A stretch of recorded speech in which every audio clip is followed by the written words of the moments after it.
여러분들 많이 바쁘시고 또 날도 추워지는데 막 이렇게 움츠리지 마시고 좀 이렇게 어깨를 피시고 여러분들 하나님 나라 위해서 열심으로 한 학기 마무리하시고 한 해를 마무리하시는 그런 여러분들 되시기를 계속해서 기도합니다. 여러분들이 바쁠 때마다 저도 그래요. 저와 여러분들이 바쁘면 바쁠수록 우리가 붙들어야 하는 것이 저는 있습니다. 무엇이냐 하면 응답하라 1988보다도 우리가 꼭 붙들어야 되는 게 있어요. 말씀과 기도입니다. 말씀과 기도. 아무리 바쁠지라도 여러분들 기도와 말씀이 아니면은 여러분들 무너져요. 예, 저도 마찬가지예요. 다 똑같습니다. 여러분들 말씀 생활. 그래서 저와 여러분들이 이렇게 구원을 누리면서 예수님을 닮아가는 여정에서 살아가고 있는데 이 말씀이라는 지도가 없으면은 저희들은 we get lost easily, very, very easily. 예, 그래서 여러분들 매일 묵상, 여러분들 게으르지 마시고 요한복음이 계속 진행 중입니다. 오늘 배운 말씀 한 주간 여러분들 또 묵상하시고 계속해서 되새김질하시고 계속해서 하나님께서 나에게 주시는 말씀, 공동체에게 주시는 말씀이 무엇인지 계속해서 생각하시고 또 이 강해 설교는 한 가지 또 특징이 있습니다. 다음 주 본문이 뭔지 알 수 있다라는 거죠. 그래서 앞으로 우리 공동체가 들을 말씀이 또 무엇인지 미리 한번 들여다보시고 또 기도하시는 가운데 하나님의 말씀을 이렇게 기대하는 것도 좋겠다 싶습니다. 그래서 굉장히 도움이 되리라 믿고요. 오늘은 요한복음 3장 들어갑니다. 3장 1절부터 15절까지 말씀이고요. 그리고 다음 주에는 여러분들이 잘 아는 말씀 요한복음 3장 16절 한 구절 가지고 요한복음 시즌 1을 마무리합니다. 네, 그래서 12월부터 한 6주 동안은 조금 새로운 시리즈로 잠깐 쉬었다가 가고요. 그 다음에 시즌 2 요한복음 시즌 2는 1월달 중순부터 이렇게 우리가 또 말씀을 보도록 합니다. 오늘은 다시 태어나야 합니다라는 제목으로 말씀 3장 말씀 우리 같이 보도록 하겠습니다. 요한복음 3장 1절부터 15절입니다. 바리새파 사람 가운데 니고데모라는 사람이 있었다. 그는 유대 사람의 한 지도자였다. 이 사람이 밤에 예수께 와서 말하였다. 랍비님, 우리는 선생님이 하나님께로부터 오신 분임을 압니다. 하나님께서 함께하지 않으시면 선생님께서 행하시는 그런 표징들을 아무도 행할 수 없습니다. 예수께서 그에게 말씀하셨다. 내가 진정으로 너에게 말한다. 누구든지 다시 나지 않으면 하나님 나라를 볼 수 없다. 니고데모가 예수께 말하였다. 사람이 늙었는데 그가 어떻게 태어날 수 있겠습니까? 어머니 뱃속에 다시 들어갔다가 태어날 수야 없지 않습니까? 예수께서 대답하셨다. 내가 진정으로 너에게 말한다. 누구든지 물과 성령으로 나지 아니하면 하나님 나라에 들어갈 수 없다. 육에서 난 것은 육이요 영에서 난 것은 영이다. 너희가 다시 태어나야 한다고 내가 말한 것을 너는 이상히 여기지 말아라. 바람은 불고 싶은 대로 분다. 너는 그 소리는 듣지만 어디에서 와서 어디로 가는지는 모른다. 성령으로 태어난 사람은 다 이와 같다. 니고데모가 예수께 물었다. 어떻게 이런 일이 있을 수 있습니까? 예수께서 대답하셨다. 너는 이스라엘의 선생이면서 이런 것도 알지 못하느냐? 내가 진정으로 너에게 말한다. 우리가 아는 것을 말하고 우리가 본 것을 증언하는데 너희는 우리의 증언을 받아들이지 않는다. 내가 땅의 일을 말하여도 너희가 믿지 않거든 하물며 하늘의 일을 말하면 어떻게 믿겠느냐? 하늘에서 내려오니 곧 인자 밖에는 하늘로 올라간 이가 없다. 모세가 광야에서 뱀을 든 것 같이 인자도 들려야 한다. 그것은 그를 믿는 사람마다 영생을 얻게 하려는 것이다. 아멘. 잠시 기도할게요. 이 시간 우리와 함께 하시는 거룩하신 하나님, 우리의 마음과 우리의 모든 것을 이 시간 쏟아내며 하나님 앞에 간절히 기도하는 바가 있습니다. 하나님, 니고데모를 만나 주신 우리 주님, 이 시간 한 영혼도 그냥 가는 일이 없도록 한 명 한 명 일일이 찾아와서 만나 주시기를 간절히 기도합니다. 성령 하나님, 하나님께서 말씀하시고자 하는 말씀만이 그대로 전달될 수 있도록 주님 인도하시고 이 말씀을 듣는 우리 모두에게 하나님 만나는 최고의 복을 누리고 갈 수 있도록 하나님 인도하여 주시기를 간절히 기도합니다. 영원한 생명을 다루는 본문입니다. 거듭남을 다루는 본문입니다. 하나님의 영광을 다루는 말씀인데 저희들 머리 숙여 기도합니다. 주님, 겸손하게 그 거룩하신 하나님의 말씀을 받아먹게 하시고 이 말씀 앞에 늘 겸손하게 하나님 바라보며 주님의 은혜만을 구하는 삶을 살아가는 우리 모두가 될 수 있도록 이 시간 우리에게 변화를 허락하여 주옵소서. 감사하며 예수님 이름으로 기도하였습니다. 아멘. 오늘의 등장인물인 니고데모를 1절부터 소개를 하고 있습니다. 첫 번째는 우선 니고데모라는 사람이 바리새파 사람이라고 합니다. 바리새파는 하나님께서 내려주신 율법, 그리고 여러분들이 지금 성경책으로 가지고 있는 구약 성경, 이것에 능통한 학자들이고 성경 해석의 진수라고 또 이야기들을 합니다. 그래서 우리가 우리 유대인들을 봤을 때 그들의 성경은 저와 여러분들이 가지고 다니는 구약 성경과 신약 성경 합본이 아니라 그들의 성경은 구약 성경입니다. 그 구약 성경, 그리고 모세오경, 하나님께서 주신 율법과 말씀에 능통한 자들입니다. 그래서 자부심이 있었습니다. 그런 자부심 때문에 나중에 성경에서 욕을 많이 얻어먹게 되는 그런 부류의 사람들입니다. 또 두 번째로 니고데모를 유대 사람의 한 지도자라고 표현을 합니다. 이 당시에는 로마 제국의 압제 아래 있었는데 유대인들 나름대로의 그런 산헤드린이라고 하는 그런 통치 기구가 있었습니다. 사두개인파, 바리새인파, 그리고 귀족 사회의 장로들, 제사장, 서기관 등 한 70여 명의 각계각층 지도자들이 모인 공회를 산헤드린 공회라고 합니다. 이 공회의 한 멤버였습니다. 70명 중에 한 멤버였다라고 하는 것은 상당히 사회적으로 명망이 있는 자리였다라는 것입니다. 그래서 역사 기록과 고대 문헌을 이렇게 쭉 훑어보게 되면 이 니고데모라는 사람은 실존 인물이었고 나이도 상당히 어렸던 청년의 때에 70명 중에 한 명으로 그렇게 활동했다라고 이야기를 하고 있습니다. 이 사람이 지금 밤에 예수님을 찾아와요.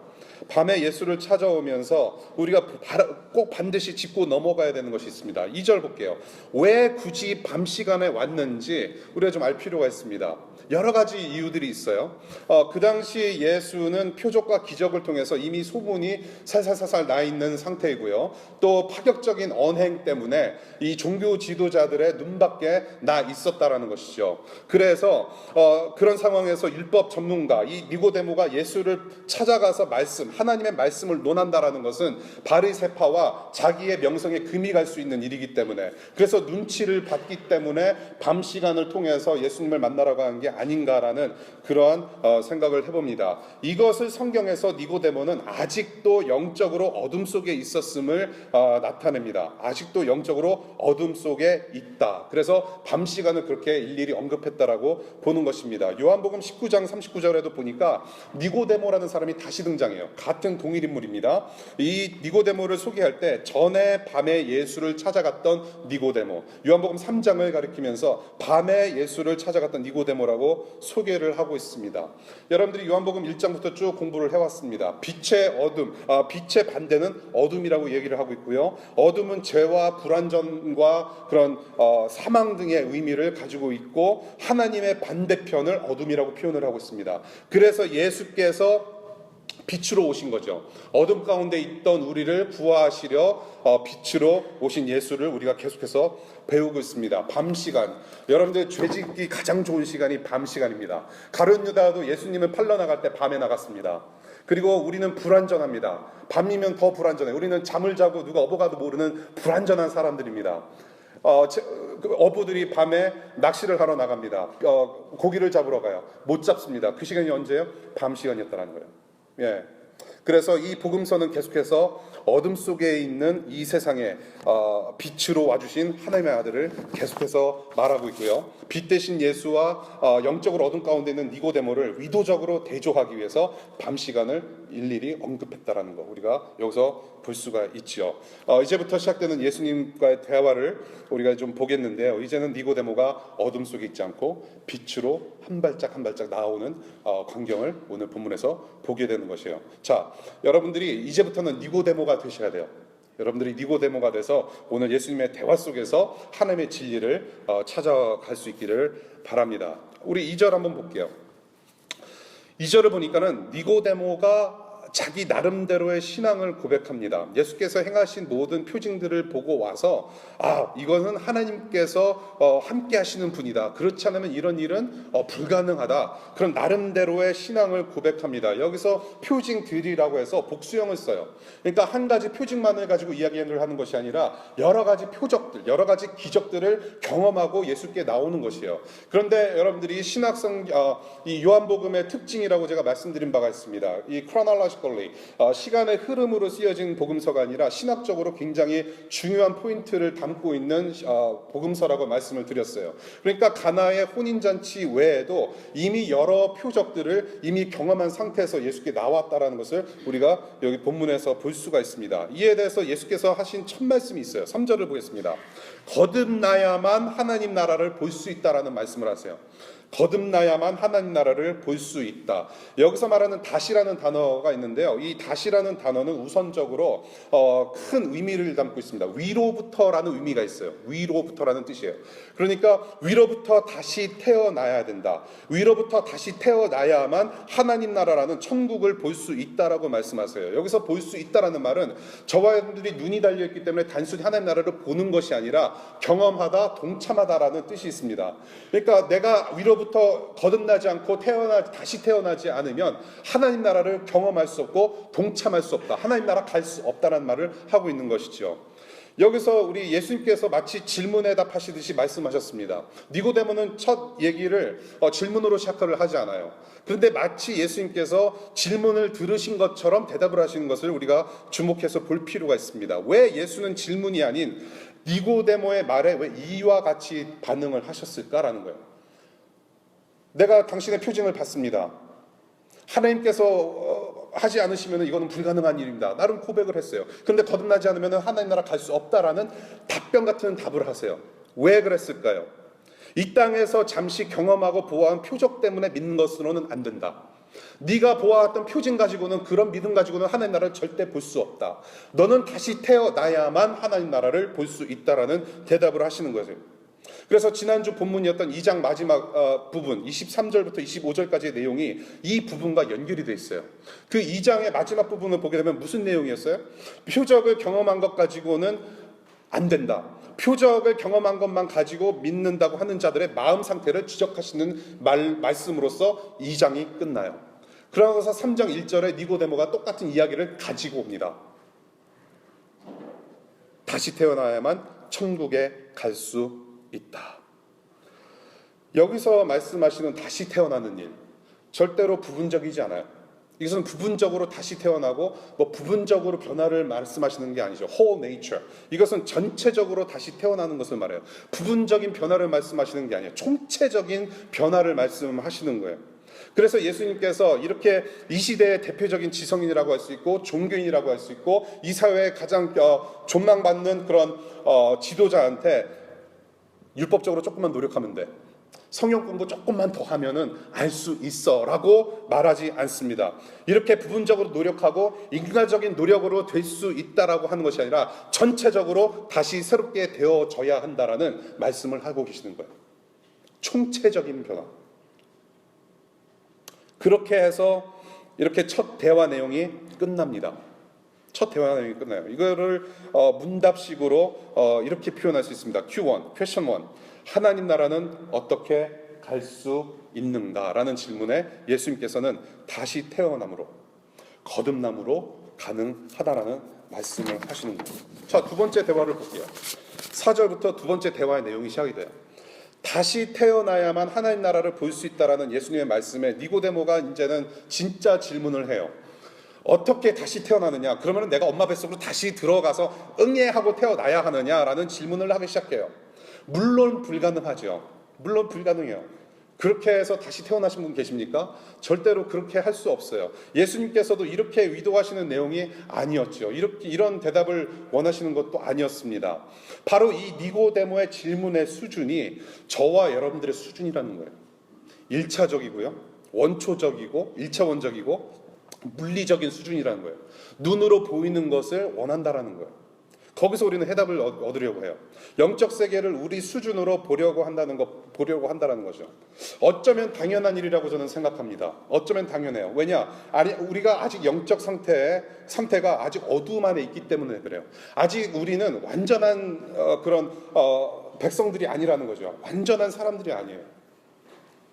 어쩌면 당연해요. 이런 상태에 있는 인간의 특징을 갖다가 고린도전서 2장 14절에 이렇게 진단을 해요. 고린도전서 2장 14절. 그러나 자연에 속한 사람은 하나님의 영에 속한 일들을 받아들이지 아니합니다. 그런 사람에게는 이런 일들이 어리석은 일이며 그는 이런 일들을 이해할 수 없습니다. 이런 일들은 영적으로만 분별되기 때문입니다. 하나님의 일을 이해하는 데 있어서 이것은 영적인 일이기 때문에 영적으로 분별할 수밖에 없다는 얘기예요. 에베소서 봅니다. 에베소서 4장 18절. 그들은 자기들 속에 있는 무지와 자기들의 마음의 완고함 때문에 지각이 어두워지고 하나님의 생명에서 떠나 있습니다라고 표현을 해요. 무지와 마음의 완고함 때문에 우리는 영의 세계를 바라볼 수 없다는 얘기예요. 이러한 니고데모의 질문에 5절에 예수님께서 답변을 하세요. 어떤 답변이냐? 또다시 진정으로 truly 반복하시면서 대답을 하세요. 아주 중요하다는 의미죠. 물과 성령으로 다시 태어남으로 하나님 나라에 들어갈 수 있다고 말씀하세요. 오직 물과 성령으로만 다시 태어날 수 있다라는 말씀을 하세요. 이 내용을 두 번째 문답 형식으로 표현하면 이렇습니다. 그러면 어떻게 다시 태어날 수 있습니까? 라는 질문에 물과 성령으로 가능하다. 물과 성령으로 가능하다. 자, 여기서 말씀하시는 물, 이것에 대해서 수많은 학자들이 지난 수세기 동안 많이 연구를 했어요. 도대체 여기서 물이 무엇인가? 이렇게 딱 해서 이게 정답이 없습니다. 이것은 정답이 없는데, 저는 이렇게 봐요. 회개케 하시고 정결케 하시는 하나님의 역사라고 저는 봐요. 정결케 하시고 회개케 하시는 하나님의 역사. 이것을 어디서 볼 수 있느냐?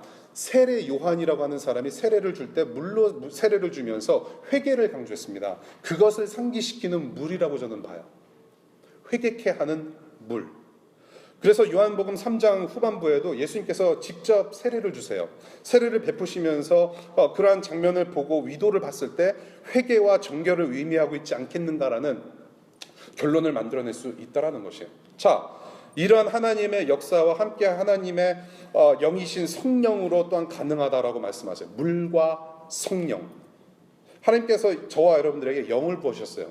자연적인 생명 위에 하나님께서 영을 부어주셨어요. 여러분들은 영적인 존재들이에요. 예.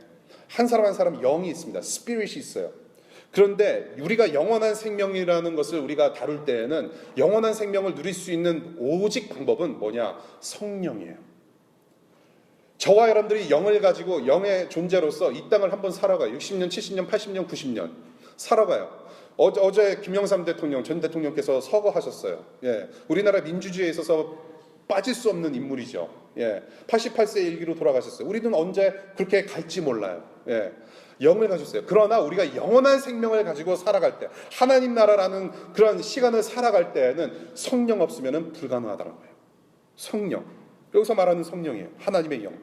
이것은 하나님께서 일방적으로 베푸시는 주권적인 역사라는 것을 물과 성령이라는 의미에서 우리는 볼 수 있다는 얘기예요. 거듭나고 여러분들이 구원을 받고 하나님 나라를 가고 영원한 생명을 산다라는 것은 하나님께서 베푸시는 주권적인 역사다. 우리의 힘과 능력으로는 될 수 없다라는 것을 말씀하시는 거예요. 오로지 그 구원, 영생, 하나님 나라, 거듭남은 하나님께서 내려주셔야만 가능하다라는 것을 가르치세요. 그래서 웨스트민스터 소요리 문답 29번 문제에 이런 말씀이 있어요. 우리는 그리스도가 이루신 구속에 어떻게 참여할 수 있습니까? 우리가 그리스도가 이루신 구속에 참여할 수 있는 것은 성령님이 그리스도가 이루신 구속을 우리에게 효과적으로 적용해 주기 때문입니다라고 얘기를 해요. 성령님이 아니면은 절대로 이루어질 수 없는 저와 여러분들의 구원의 문제라는 거예요.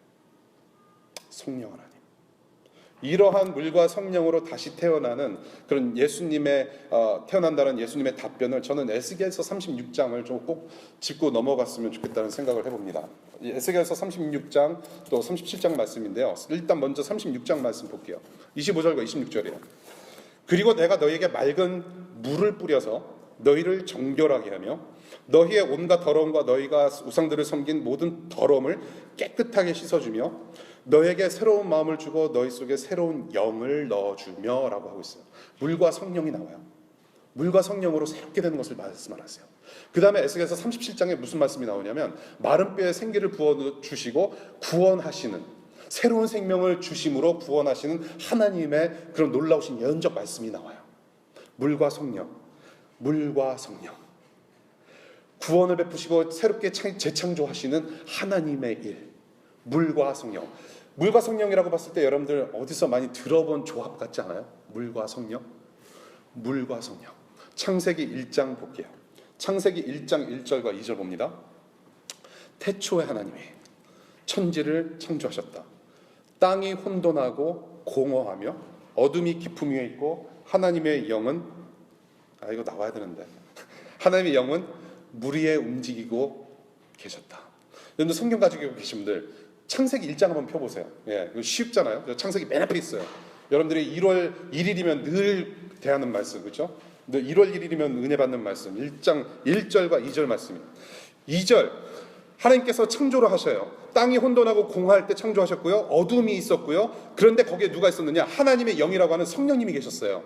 이 성령님이 지금 뭐하고 계세요? 물 위를 운행하고 계신다라고 표현을 해요.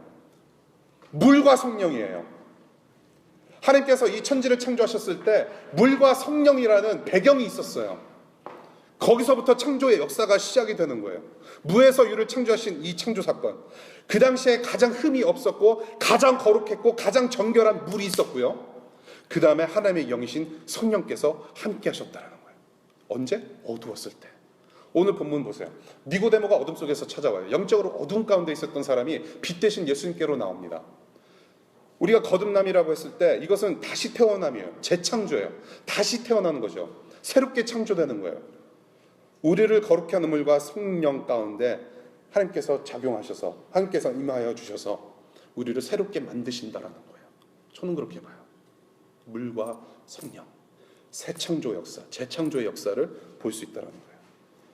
그래서 너희는, 저와 여러분들은 결국에는 죽어야 할 운명을 가진 짐정 죽을 수밖에 없는 육의 사람인데 이렇게 우리를 영적으로 다시 태어나게 하셔서 영생 누리는 하나님 나라로 인도하신다는 것을 6절의 말씀에서 우리는 볼 수 있다는 거예요.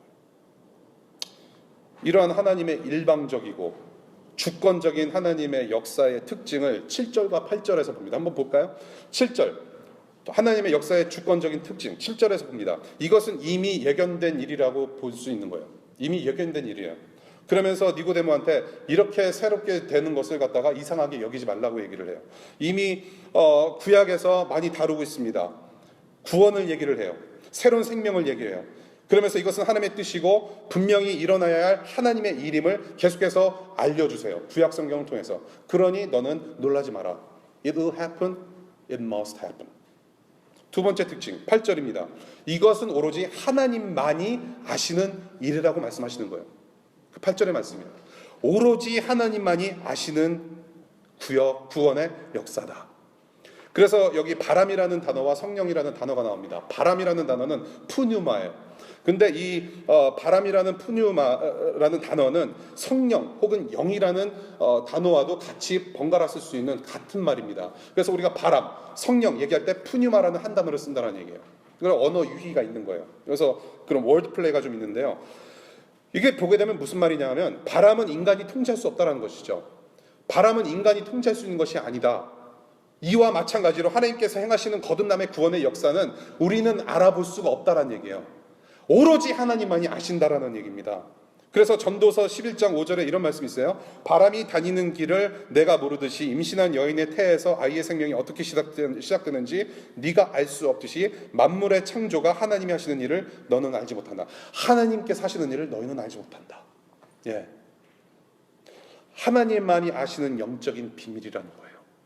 저와 여러분들이 구원받는 문제, 저와 여러분들이 하나님 나라를 가고 천국을 가고 여러분들이 구원받아서 살아가는 문제, 영원한 생명의 문제는 오직 하나님만 아신다라는 거예요.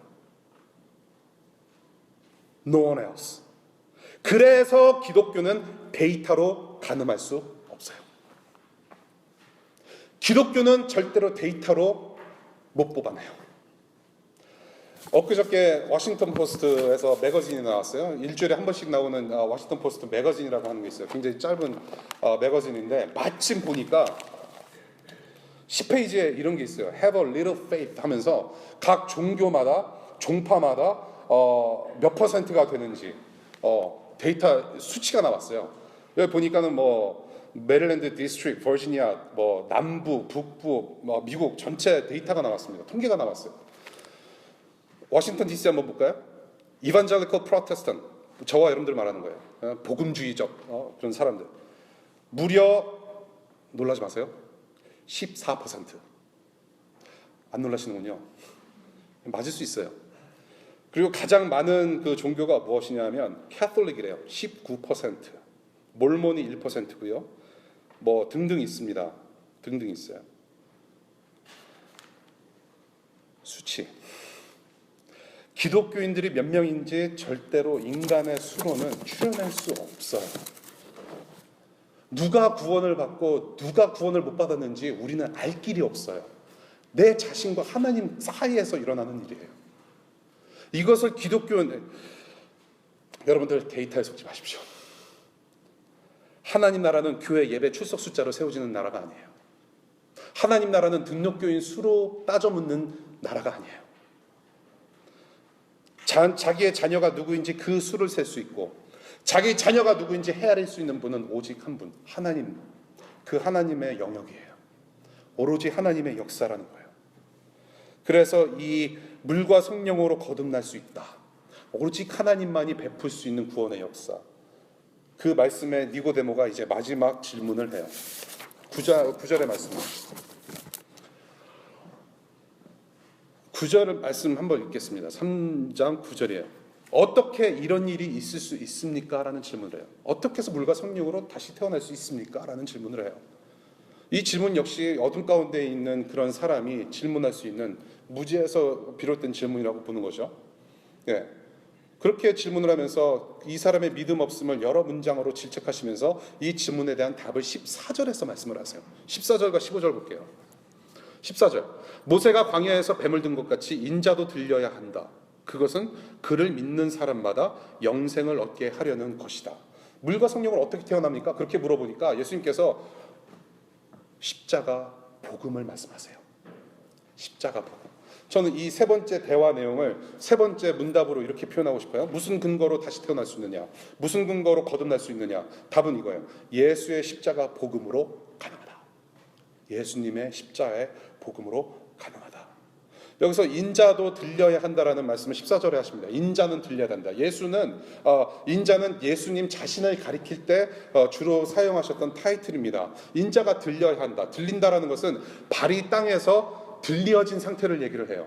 이것을 이렇게 말할 수 있죠. 십자가에서 매달리셔서 들려져 있는 상태라고 얘기를 하는 거예요. 십자가에서 못이 박히시고 나서 들려진 상태를 얘기해요. 예수 그리스도의 발은 땅에 있지 않았어요. 들림을 받았어요. 무엇 때문에? 십자가에 매달렸기 때문에 들려져 있었다는 거예요. 인자는 들려야 된다. 십자가에 매달려서 죽어야 한다는 것을 미리 예견하시는 말씀이에요. 조금 더 이 들려야 한다는 것을 광범위하게는 십자가의 죽음뿐만 아니라 부활하심, 일어서셨으니까 부활하심과 승천하심, 발이 땅에서 떨어져서 구름 사이로 승천하신, 하늘나라로 승천하신 그것을 또한 얘기를 하기도 해요. 이렇게 예수께서 들려져야 한다는 것은 모세가 광야에서 뱀을 든 것 같이 그렇게 들려야 한다라고 말씀을 하잖아요. 14절. 이것은 민수기서 21장에 나오는 얘기예요. 이 당시 이 구절에서 무슨 사건이 있었냐면 모세가 구리로 만든 뱀을 그 기둥에다가 이렇게 달아놨습니다. 근데 그 뱀에 물린 사람들이 많았어요. 근데 뱀에 물린 사람들이 이 노뱀, 모세가 지켜든 뱀을 딱 보면은 다 낳게 되는 그런 아주 기적적인 사건이 있었다는 얘기예요. 그 얘기를 하고 있는 거예요. 그 기둥에 매단 노뱀을 바라보기만 하면 구원받을 수 있다라는 사건을 여기서도 적용시키시는 거예요. 그 십자가를 바라보면 구원받는다. 그 십자가, 예수 그리스도의 십자가, 들려진 십자가, 그 인자가 달리신 십자가를 보면 구원받는다라는 거예요. 그 얘기를 하는 거예요. 바로 이것이 물과 성령으로 거듭나게 되는 근거가 된다는 얘기예요. 그래서 이것을 어떻게 정리를 할 수 있느냐? 성령이에요. 예수 그리스도의 십자가 복음이 저와 여러분들에게 어떻게 적용이 되냐 하면 성령 하나님, 물과 성령으로 하나님께서 일방적으로 내려주신 물과 성령의 그런 하나님의 역사, 은혜로 말미암아 가능하게 되었다라는 거예요. 저와 여러분들이 그 구원을 그 성령 하나님을 통해서 누리게 되었다라는 거예요. 이 십자가를 바라보고 믿게 하심으로 영원한 생명의 하나님 나라로 인도하신다. 우리가 어떻게 믿어요? 물과 성령의 역사로는 믿을 수 없다는 얘기를 하는 거예요. 여기서 말하는 십자가 무엇이에요? 창세기 28장과 요한복음 1장 51절에 미리 우리가 이미 이야기를 나눈 것처럼 야곱의 다리 환상에서 나오는 그 십자가예요. 무엇이에요? 예수께서 십자가에 달리셨다. 하늘과 땅의 다리가 되셨다는 거예요.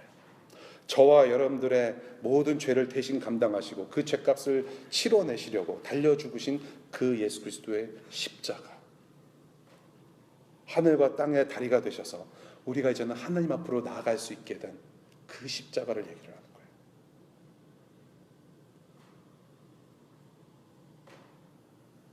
정리를 해볼게요. 오늘 쭉 말씀을 나눴습니다. 오늘 본문의 원점, 예수와 니고데모와의 대화의 시작으로 한번 다시 돌아가고 싶어요. 첫 번째 대화하셨던 내용이 무엇인가요? 니고데모가 나름대로의 신앙을 고백하면서 나와요. 그런데 예수님께서 거듭나야만 하늘나라 갈 수 있다라는 말씀을 하세요. 그것을 질문으로 바꾸자면 이렇게 질문할 수 있다는 얘기죠. 어떻게 하나님 나라에 들어갑니까? 라는 질문을 다시 한번 생각해 보자는 얘기예요.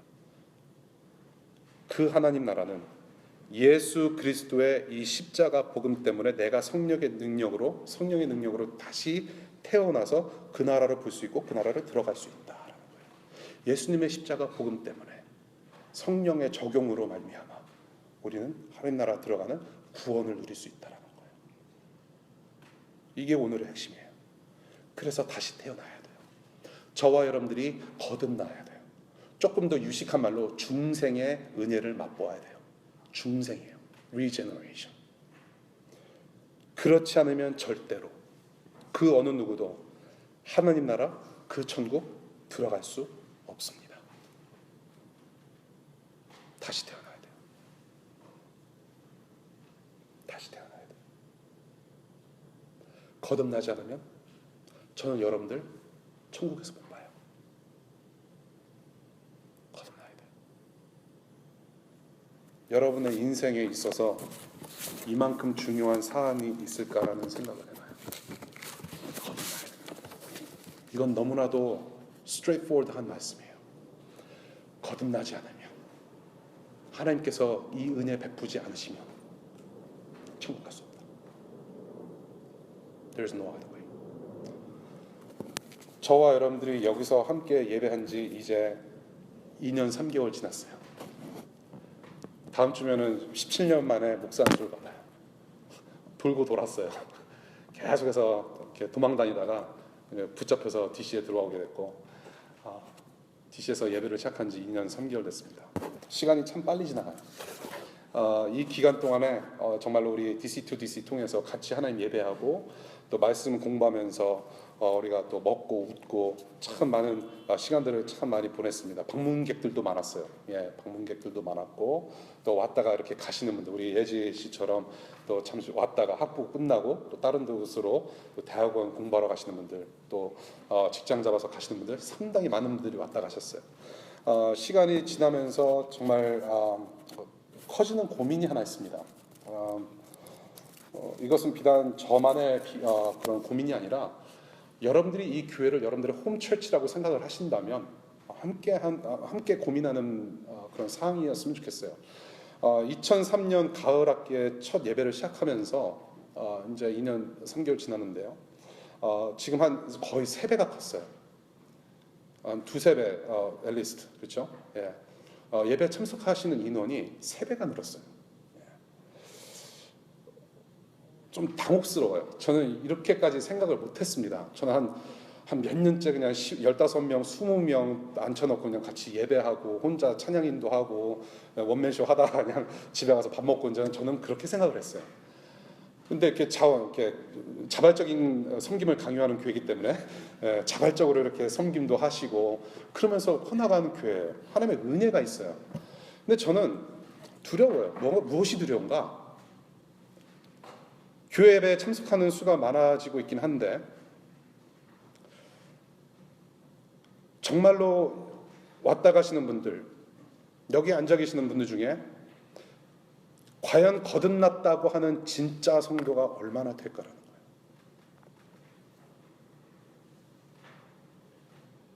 거예요. 교회가 2년이 넘어가면서 사람 많아졌는데 왜 이렇게 섬기는 사람이 없을까? 안내팀도 맨날 그냥 뭐 질질 짜면서 해달라 그러는데 왜 이렇게 섬기는 사람들이 없을까? 분명히 드럼 치는 사람도 있고 기타 치는 사람도 있고 노래 잘하는 사람들도 있는데 왜 이렇게 그냥 자기를 숨기면서 살아갈까? 섬기는 사람들 좀 많았으면 좋겠다. 저는 그거 문제 삼지 않아요. 여러분들 안 섬겨도 돼요. 하나님께서 마음 주실 때 섬기세요. 자발적인 섬김을 강요하는 교회예요. 자발적으로 하세요. 저는 This is my concern. Are you really saved? 정말로 거듭났습니까? 교회 생활 몇 년 하셨어요? 거듭나셨냐는 얘기예요. 저와 여러분들이 인생의 속도가 굉장히 빨라요. 순식간에 가요. 우리 남궁 선생님도 이제 올해 80이세요. 여러분들 우리 이제 남궁 선생님 한번 모시고 저희가 한번 시간을 가졌으면 좋겠어요. 일제시대 때부터 10화국부터 50화국까지 두루 경험하신 분이에요. 인생이 빨리 지나가잖아요. 선생님도 그렇고 저와 여러분들도 그래요. 인생이 너무나도 빨리 지나가요. 그러면서 동시에 우리의 마음도 조급해지는 것 같아요. 이 미국 다녀가지고 내가 추구하고자 하는 바가 있고 내가 이루고자 하는 바가 있는데 빨리 좀 이루어졌으면 하는 조바심을 가지고 살아가요. 그게 우리 인생 같아요. 그래서 이 세상이라는 시스템 자체가 빨리 움직이지 않으면 구조로 되어 있기 때문에 거기에 우리는 편승해서 빨리 가야 돼요. 빨리 가야 돼요. 사실 이런 말이 있잖아요. 인생은 속도가 아니라 방향이다. 그래서 조금 늦더라도 방향만 잘 보고 가면 우리는 갈 수 있다. 그것이 인생에서 성공하는 지름길이다. 근데 그 말도 사실 잘 와닿지가 않아요. 뭔가 빨리빨리 이루어졌으면 좋겠어요. 남자친구, 여자친구 빨리 만나서 빨리 결혼했으면 좋겠고요. 빨리 학위 따서 한국 갔으면 좋겠고, 빨리 취직했으면 좋겠고, 결혼했으면 좋겠고, 안정됐으면 좋겠고. 그게 우리의 인생 같아요. 인생을 살아가면서 정말로 무엇이 중요한지 생각도 못하게끔 살아가야 하는 인생길을 저와 여러분들이 지금 걸어가고 있다는 얘기예요. 정말로 무엇이 중요한가? 그걸 생각해보자는 얘기예요. 적어도 워싱턴 DC에서 여기서 공부하시는 분들, 인턴 하시는 분들, 직장 생활하시는 분들 최소한 우리는 지성인이에요. 그렇지 않아요? 적어도 우리 초등학교 나온 사람들 아니에요. 중학교 나왔잖아요. 생각할 수 있잖아요. 생각해 보십시오. 정말로 인생에 있어서 뭐가 중요한가? 인생의 속도에 제동을 걸어드리는 중대 질문이 다시 태어나셨습니까? 거듭나셨습니까? 이 질문, 저는 한국교회, 미국교회와 전 세계 지역교회들에게 절박하게 묻는 질문이라고 저는 봐요. 교회 예배에 출석하는 교우들의 거듭남의 문제에 대해서 얼마나 진지하게 생각하고 있는가. 이렇게 데이터로 뽑아낼 만큼 교회 다니는 사람들, 기독교 숫자가 이렇게 많은데도 불구하고 정말로 이 중에서 또한 얼마나 많은 사람들이 진짜로 거듭난 진짜 성도인가 진지하게 생각해 볼 필요가 있다는 거예요. 급박하게 돌아가는 이 세상의 구조 속에서 이 구조가 추구하는 이 구조가 요구하는 가치에 물들어서 편승하다 보니까 언제부턴가 교회가 등록교인 수로 데이터화가 돼버려요. 등록교인 수로 교회의 성패를 가늠하고 그러다 보니까 가짜 신자가 가짜 성도가 교회를 좌지우지해요. 이것이 우리의 현실입니다. 사역자들, 저도 마찬가지예요. 자기 교인들이 진정으로 변화된 것으로 기뻐하지 않아요. 언제부턴가 그러기 시작했어요. 등록교인 수가 많아지면 기뻐했고 헌금 액수가 많아지면 기뻐했다는 얘기예요. 저는 목사 한 수를 이제 앞두면서 정말로 목사다운 목사 되고 싶다는 거예요. 저는 그거 하나요. 그냥 그저 예수 닮고 목사다운 목사 되고 싶어요. 정말로 내가 기쁨을 누리고 싶어요. 무슨 기쁨이냐? 이 예수 그리스도의 복음을 기쁨을 저와 여러분들이 함께 나누면서 여러분들이 변화되는 그 모습으로 저는 기뻐하고 싶어요. 여기가 지금 250석, 300석이 돼요. 안 채워져도 돼요. 여러분들 안 섬기셔도 돼요.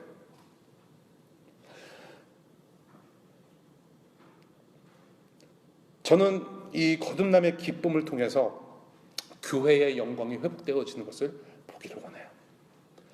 그러한 이 영광을 저와 여러분들이 좀 함께 나눴으면 좋겠어요. 정말로. 사람 변하는 거요? 성형만 해서 된다고 되는 일이 아니에요. 성형한다고 해서 그 사람이 총체적으로 변합니까? 안 그래요. 이제는 성형만 해서는 안 돼요. 속사람이 뒤집어지지 않으면 절대로 바뀌지 않아요. 그래서 여러분들께 내가 거듭난 사람인가, 하나님 나라 백성이 맞는가 스스로 평가하고 점검하실 수 있도록 제가 몇 가지 리스트를 드릴게요. 구원받은 자의 구체적인 특징과 증거. 제가 이 리스트를 보면서 조금 더 다듬어져야 돼요. 근데 제가 생각나는 대로 가장 중요한 것을 한 5개를 추려봤어요. 이것을 제가 조금 더 다듬어서 우리 교회 정식 교인으로 받아들이는 데 있어서 어떤 척도가 되는 그런 리스트라고 제가 좀 보고 싶은데요. 첫 번째 질문이에요. 그리스도를 믿는 참된 믿음이 증거되는 삶을 살아가고 있는 거예요. 여러분들의 삶 속에서 정말로 열매 맺는 삶을 살아가고 있는가를 묻고 싶어요. 다른 사람이 봤을 때 내가 믿는 자로서 정말로 하나님의 편에 서서 살아가는 사람인가 증거가 있느냐는 얘기예요. 열매가 보여지는 삶. 두 번째, 내가 하나님을 경외하는 자녀인가라는 거예요. 내가 정말로 하나님 보기를 두렵고 떨리는 마음으로, 지난주에 말씀에도 제가 말씀드렸어요.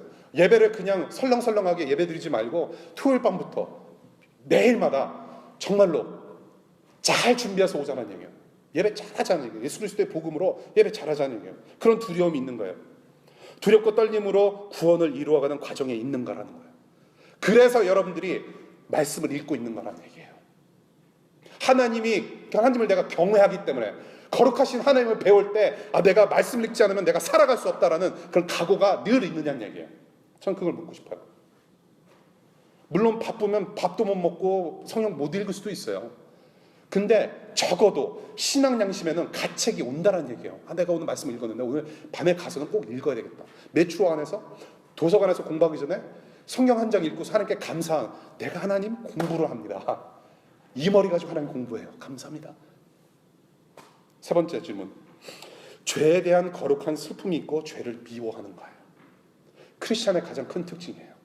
이제는 죄의 편에 서지 않아요. 성령을 통해서 내가 거듭나고 보니까는 죄는 저편에 있고 내가 그 죄를 싫어한다는 얘기예요. 반복적인 죄를 가슴 치면서 통곡하면서 회개한다는 얘기입니다. 나는 죄를 싫어하는가? 네 번째 질문이에요. 위에 목마르고 굶주림이 있는가요? 하나님의 의를 정말로 목말라 하는가? 또한 정말로 하나님의 은혜가 없이는 나는 살 수 없습니다라는 고백을 매일 하고 있는가요? 내가 이 학위를 마치는 거, 이 인턴 생활을 성공적으로 마치는 거, 내가 직장을 잡는 거, 미국에서 정착하는 일, 결혼을 하는 문제, 이 모든 문제 가운데, 삶의 모든 영역 가운데 하나님의 은혜가 없이는 나는 살아갈 수 없습니다. 그러한 고백으로 하나님께 전적으로 맡기는 삶을 살겠다는 얘기예요. 마지막 질문. 다른 사람을 섬김으로 사랑하느냐? 단순히 나랑 코드가 맞는 사람만 사랑하고 보듬어주는 것이 아니라 나랑 인종색이 다른, 나랑 사회 배경이 다른, 비록 나보다도 못 배웠지만 내 이웃에 살고 있는, 여러분들이 매일같이 페이스하는, 여러분들이 매일같이 보는 사람들 섬김을 통해서 사랑하느냐라는 거예요. 예수님처럼 사랑하는 여러분, 다시 태어나야 돼요. 다시 태어나야 돼요. 이 질문 가운데서 여러분들 한두 가지라도 거리낌이 있거나 한다면 하나님의 은혜를 구하시기 바랍니다. 성령 하나님의 은혜를 통해서 하나님 나를 변화시켜 주시옵소서 부탁드립니다. 그렇게 기도하실 수 있는 여러분들 되시기를 바라요. 마지막 말씀 맺겠습니다. 오늘 본문 니고데모와 예수님과의 그런 대화 내용을 우리가 한번 쭉 봤습니다.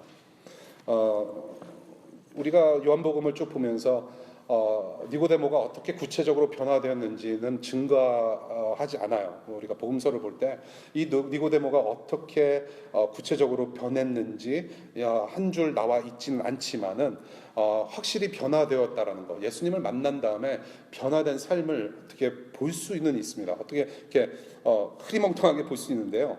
그 내용이 요한복음 7장입니다. 니고데모가 요한복음 7장에 다시 등장하는데 예수님께서 종교 지도자들한테 궁지를 몰리세요. 예, 굉장히 하드타임을 당하세요. 그릴링을 당하세요. 그때 니고데모가 개입을 합니다. 그러면서 예수님을 변론하려고 하는 노력을 우리가 니고데모를 통해서 볼 수가 있어요. 어떤 작은 변화입니다. 그러고 나서 요한복음 19장에 니고데모라는 사람이 또 나와요. 어떤 모습으로 나오냐면 예수 그리스도의 장례위원으로 나와요. 이제는 더 이상 밤에 예수를 찾는 사람이 아니라 빛 대신 예수를 만남으로 해서 커밍아웃한 거예요. 감히 예수 그리스도의 장례위원이 돼서 장례식을 도와줘요. 다른 사람들 보는 앞에서. 분명한 변화예요. 이제는 영적 어둠에서 헤매이던 그러한 소경의 삶을 청산하고 그 예수 그리스도의 시선으로 예수님 섬기고 그 시선으로 세상을 바라보는 하나님 나라 백성 되었다는 것을 볼 수 있다는 얘기예요. 그러한 변화 지금도 여러분들 가운데 있는 줄로 믿습니다. 니고데모를 만나주신 그 동일하신 주님께서 저와 여러분들을 만나주세요. 여러분들 다시 태어납시다. 거듭나야 돼요. 하늘로부터 오는 거듭남이라고는 은혜의 단비가 땅에 있는 여러분들의 영혼에 촉촉히 스며들어서 정말 하나님 감사합니다. 감사함으로 믿음의 삶으로 반응하는 그런 여러분들 되시기를 간절히 축복합니다. 기도할게요.